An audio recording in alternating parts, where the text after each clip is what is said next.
बुद्ध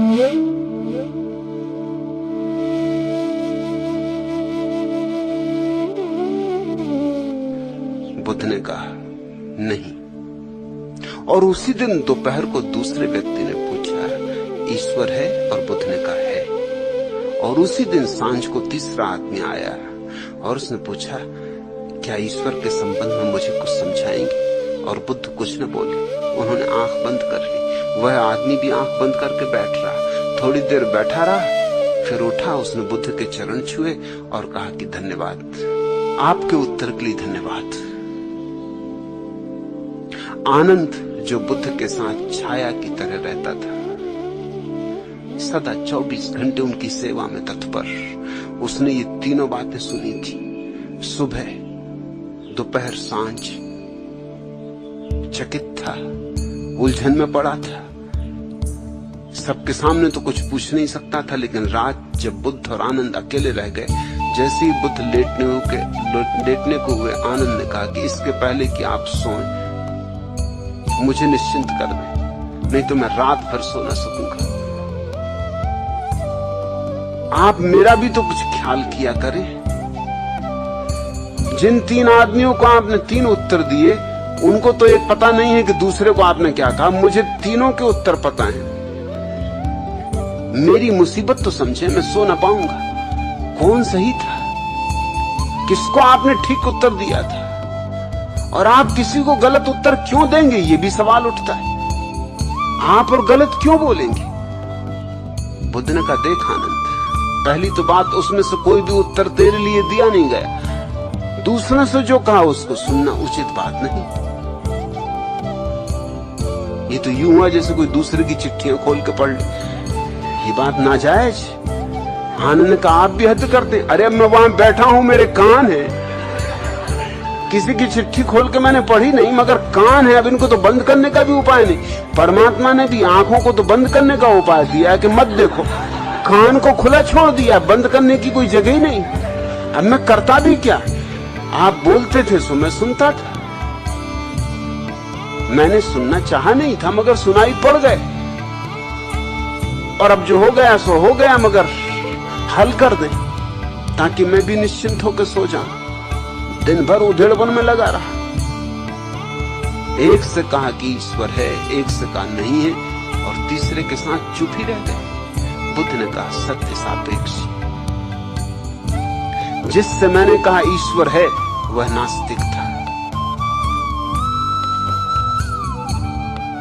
वह मानता है कि ईश्वर नहीं, जानता नहीं, सिर्फ मानता है। बकवासी है, तार्किक है। उसके तर्क जाल को गिराने के लिए मैंने कहा ईश्वर है, क्योंकि अगर मैं उससे कहता ईश्वर नहीं है, तो वो अपने अहंकार को और भरपूर अनुभव करके लौटता। वो कहता मैं ही सही नहीं हूं। बुद्ध भी मेरे समर्थन में। मुझे उसकी धारणाओं को तोड़ना पड़ा, मुझे उसकी धारणाओं को खंडित करना पड़ा। मुझे कहना पड़ा ईश्वर है। वो नास्तिक था, इसलिए कहना पड़ा कि ईश्वर है। और दूसरा आस्तिक था, उसने भी जाना नहीं है, वो भी उसी हालत में था जिसमें पहला। न उसने जाना न इसने जाना, लेकिन ये मानता है। मैं इसकी अननुभूत धारणा को समर्थन नहीं दे सकता हूं। तो मुझे कहना पड़ा नहीं, उसकी भी मैंने धारणा तोड़ी, इसकी भी धारणा तोड़ी। मेरा काम तो वही था, दोनों के साथ। तुझे लगा कि मैं उल्टी बातें कर रहा हूं, मैं तो एक ही काम कर रहा था, धारणा तोड़ रहा था।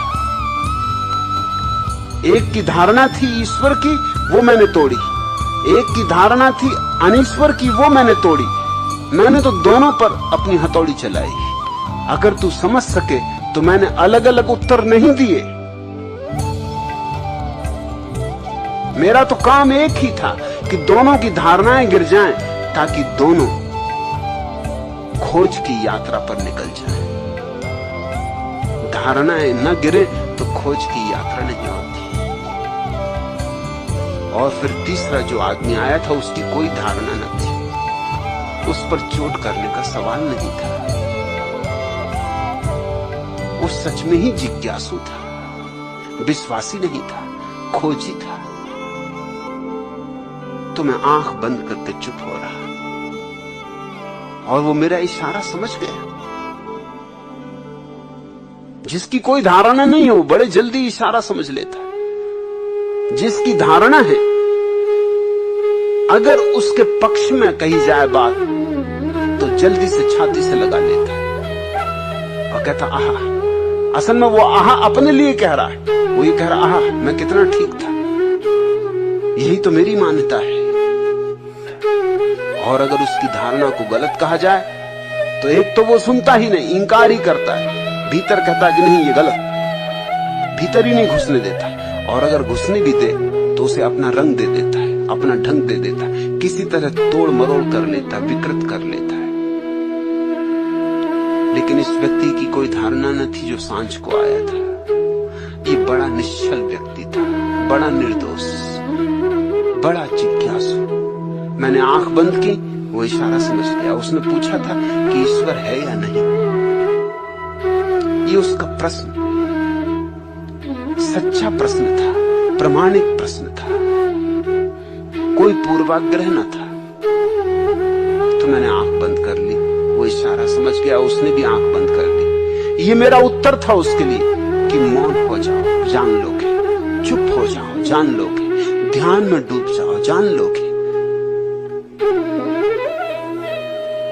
और इसलिए जब वो गया तो तूने देखा होगा आनंद कि वो धन्यवाद देके गया कि आपने जो उत्तर दिया उसके लिए अनुग्रहित हूं। और बुद्ध ने कहा, आनंद बुद्ध का चचेरा भाई था, दोनों साथ साथ बड़े हुए थे। आनंद बुद्ध से उम्र में थोड़ा बड़ा भी था और साथ ही पढ़े थे, साथ ही खेले थे, झगड़े थे। दोनों को घुड़सवारी का शौक था।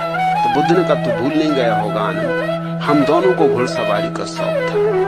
और तू जानता है कि घोड़े 4 तरह के होते। एक तो वो घोड़ा होता कि मारो तो भी टस समझ नहीं होता, किसी तरह मार पीट के थोड़ा बहुत चलाओ फिर खड़ा हो जाता है, बेशर्म। दूसरा वो घोड़ा होता है कि मारो तो चलता है, न मारो तो नहीं चलता, थोड़ी शर्म होती। तीसरा वो घोड़ा होता है मारना नहीं पड़ता, सिर्फ घोड़े को फटकारना पड़ता है, सिर्फ घोड़े की आवाज चटक पर्याप्त है और घोड़ा चलता है। और चौथा वो घोड़ा होता है, उसे घोड़े की फटकार भी देने की जरूरत नहीं, उसे कोड़े की छाया भी काफी होती है। कोड़ा मौजूद है ये भी काफी होता है, छाया भी काफी होती। और ऐसे ही 4 तरह के आदमी होते हैं और उन चारों के लिए मुझे अलग अलग ढंग से आयोजन करना होता, अलग अलग ढंग से उपाय करना होता।